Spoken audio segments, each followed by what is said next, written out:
তীব্র প্রতিক্রিয়া হয়েছে এবং প্রত্যেকে একটা কথাই বলার চেষ্টা করছেন ভারতে মোটা দাগে যে ডক্টর ইউনূস আসলে ভারতের এই যে স্ট্র্যাটেজিক ভালনারেবিলিটি আছে, এই যে স্ট্র্যাটেজিক চোক পয়েন্ট আছে শিলিগুড়ি করিডোর, এটা দিয়ে ভারতকে উস্কানি দিয়েছেন। প্রায় সবাই একই রকম কথা। এর মধ্যে সরকারে মানে গুরুত্বপূর্ণ এই থিঙ্ক ট্যাঙ্ক বা সিভিল সোসাইটি মানুষের বাইরে পলিটিশিয়ানদের মধ্যে হেমন্ত বিশ্ব শর্মা মানে আসামের মুখ্যমন্ত্রী সেটা নিয়ে মন্তব্য করেছেন। তিনি এটা নিয়ে হালকাভাবে নেওয়া হচ্ছে না বলছেন। তিনি এই শিলিগুড়ি করিডোরকে ভালোভাবে ঠিক করার জন্য আশপাশ দিয়ে আরও রেল রোড তৈরি করতে বলছেন। তার চাইতে এক কাঠি বাড়া হচ্ছেন ত্রিপুরার এখানে মহারাজা প্রদ্যোৎ মাণিক্য। তিনি যে আলাপটা বহুদিন থেকে ভারতের অনেক জায়গায় হচ্ছে, এখন আবার শুরু হয়েছে, যে বাংলাদেশের একটা চিকেন স্নেক আছে। আমরা যদি খেয়াল করি এইবারও এই ম্যাপটা খেয়াল করুন, এ বাংলাদেশকে ভাগ করে ফেলতে বলছে। এবং আমি ভারতের অন্তত 2 জন মিলিটারি অফিসারকে টক শোতে আসতে দেখেছি যে বাংলাদেশের ভুলে যাওয়া উচিত হবে না, তারও একটা চিকেন স্নেক আছে। আমরা যদি খেয়াল করি ফেনীর এই অংশটা যদি কেটে ফেলা যায়, এই অংশটাকে বিচ্ছিন্ন, এই জায়গাটাও খুবই ন্যারো একটা স্ট্রিপ, এটা যদি আলাদা করে ফেলা যায় তাহলে এই পুরো চিটাগং হিল ট্র্যাক সহ কক্সবাজার এই পুরো জোনটা আলাদা হয়ে যায়। এবং আমরা যদি এভাবে চিন্তা করি এটা কেটে যদি ভারতের সাথে লাগিয়ে দেওয়া যায় তাহলে ভারতের নর্থ ইস্টের কিন্তু পার্ট এবং এখানে একটা দুর্দান্ত প্রাচীন, শুধু এখনকার না, চট্টগ্রাম পোর্ট অনেক পুরনো প্রাচীন পোর্ট, তো তারা একটা পোর্টও পেয়ে যায়, তাদের এদিকের সমস্যার সমাধানও হয়ে যায়। এই আলাপগুলো করা হচ্ছে। আমি সরকারের দিক থেকে যে ব্যাখ্যা দেওয়া হয়েছে সেই ব্যাখ্যাটা কিছুটা একটু দেখি। এই ব্যাখ্যায় ব্রিফ করেছেন একটু ইন্টারেস্টিং হাই রিপ্রেজেন্টেটিভ জনাব খলিলুর রহমান। মানে তিনি ইদানিং পররাষ্ট্র মন্ত্রণালয়ের সব ব্রিফ করছেন। আমি জানি না এটা একটা পূর্বাভাস কিনা যে তিনি পররাষ্ট্র উপদেষ্টাই হতে যাচ্ছেন, কারণ ওনার মূল বিষয়টা আসলে তো ভিন্ন। উনি একদম এক্সক্লুসিভ একটা দায়িত্বপ্রাপ্ত মানুষ, এটা আগে একদিন বলেছি, যে আজকে আর বিস্তারিত না। তিনি বলছেন প্রধান উপদেষ্টা প্রথমবার বলেনি, 2012 সালে একই ধরনের কথা বলেছেন।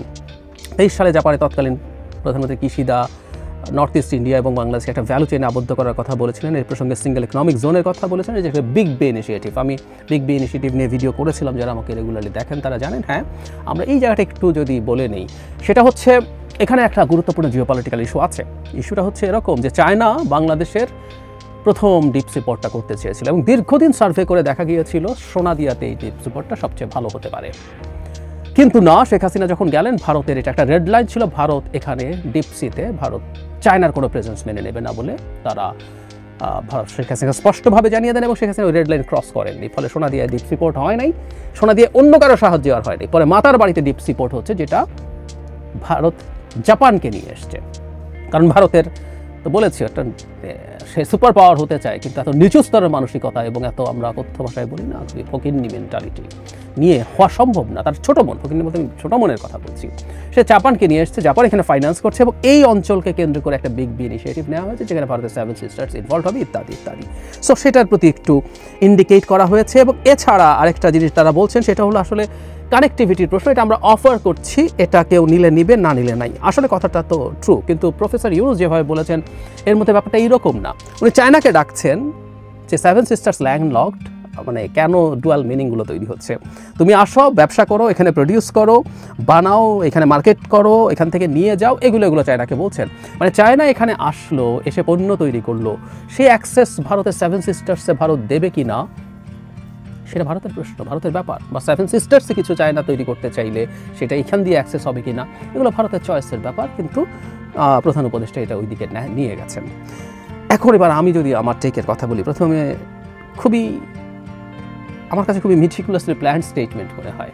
এই স্টেটমেন্টটা পড়লে এর শাব্দিক যে অর্থ আছে তাতে অন্য ধরনের মানে করা প্রায় অসম্ভব। এটা অর্থনৈতিক কথা উনি বলেছেন। 7 সিস্টার যদি ল্যান্ডলকড হয় তাহলে তার আমাদের পোর্ট ব্যবহার করা দরকার। চায়না যদি এদিকে মানে পণ্য তৈরি করে, 7 সিস্টার্স এখান থেকে প্রচুর পণ্য পাঠাতে পারবে।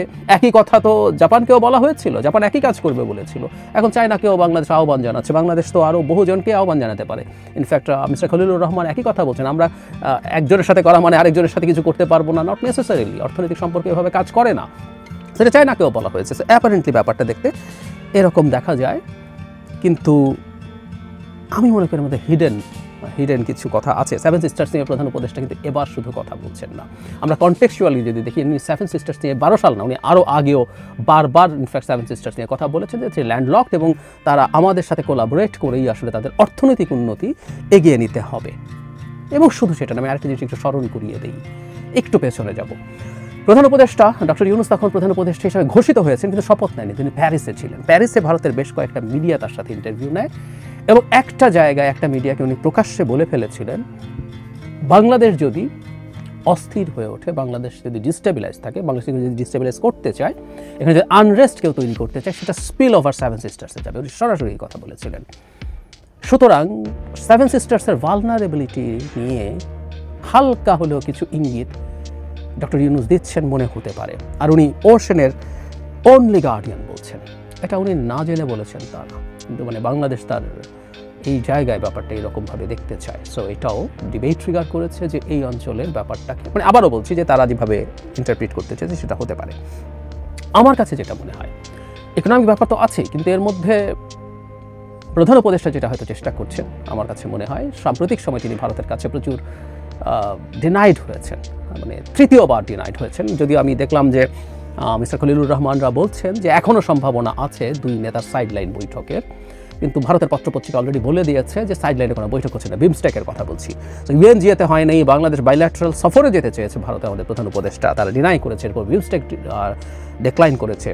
তো আমার কাছে মনে হয় যে এটাও একটা কূটনীতির পার্ট যে আমরা কখনো টাফ রেটরিক ব্যবহার করে তাদেরকে একটু নরম করার চেষ্টা। বিমস্টেকে যদি এই মিটিংটা হয়, আমি ধারণা করি তার প্রধান কারণ হবে এই টাফ শব্দগুলো ব্যবহার করা, ইঙ্গিতপূর্ণ কথা ব্যবহার করা, যে আমি চায়নাকে কিন্তু এখানে অনেক অ্যাক্সেস দিচ্ছি, তাকে আমি এখানে নিয়ে আসছি যত বেশি সম্ভব। তো চায়নার ফুটপ্রিন্ট যত বাড়ুক, ইনফ্যাক্ট যেটা হয় ইকোনমিক ফুটপ্রিন্টও যখন বাড়ে, ওগুলো আসলে চায়নার মতো দেশগুলো স্ট্র্যাটেজিক ফুটপ্রিন্টে কনভার্ট করে নেয়, এটা সম্ভব তাদের জন্য। সো এই ধরনের একটা থ্রেট যদি ভারত ফিল করে, তার সেভেন সিস্টার্সের ব্যাপারে তার যদি কোনো টেনশন তৈরি হয়, নিশ্চিতভাবে বাংলাদেশের ফেনে দিয়ে কেটে চট্টগ্রামকে দখল করে ফেলতে পারবে না। এটা ভারতের দিক থেকে আর একটু সতর্ক হয়ে বাংলাদেশের সাথে দূরত্ব কমানোর মতো একটা চেষ্টা যদি সে করার চেষ্টা করে, সেটার উপরে প্রভাব পড়তে পারে এবং তারা সেটা করতেও পারে। সো আমরা বিমস্টেকে যদি দেখা হয়, আমি ধারণা করি প্রধান উপদেষ্টার এই ধরনের বক্তব্যের কারণও সেটাতে কিছুটা হলেও রোল প্লে করবে। যদিও আমরা সাম্প্রতিক সময়ে দুটো ঘটনায় 26শে মার্চ এবং ঈদের সময়ে মোটামুটি কর্ডিয়াল শুভেচ্ছা জানাতে দেখেছি, জনাব মোদি আমাদের প্রধান উপদেষ্টাকে জানিয়েছেন। তো পরিস্থিতিটা এই, আমার মনে হয় আমাদের এবার একটু ভারতের দিক থেকে টাফ হওয়ার সময় এসছে। আমরা যথেষ্ট নরম ছিলাম, এই ধরনের বক্তব্য নিশ্চিতভাবেই বাংলাদেশ সেভেন সিস্টার্সকে আলাদা করে ফেলবে, সাথে আরও ওই দুই অংশ পশ্চিমবঙ্গের ওই টুকরো এবং সিকিম, সেটা করতে যাচ্ছে না। কিন্তু এই আলাপগুলো তোলা, এই আলাপগুলো হওয়া অর্থনৈতিক মার প্যাচে সরাসরি বলা ডিজাস্টার্স। আমাদের কেউ কিন্তু সরাসরি বলেন যে আমরা ওখানে ব্লক করে দিয়ে ভারতকে আলাদা করে ফেলবো, কারণ এই তত্ত্ব অনেকেরই আছে যদি ভারতের অংশ আলাদা হয়ে যেতে পারে, তাদের যেহেতু কোনো পোর্ট নেই, তারা ল্যান্ডলক, তাদেরকে বাংলাদেশের সাথে কোলাবোরেট করতেই হবে। এইসব আলাপ কেউ করছেন, এই আলাপগুলো অপ্রয়োজনীয়। কিন্তু আমার মনে হয় যে কিছু ক্ষেত্রে কিছুটা সিম্বলিকলি কিছুটা চাপ আমার কাছে মনে হয় না খারাপ কিছু।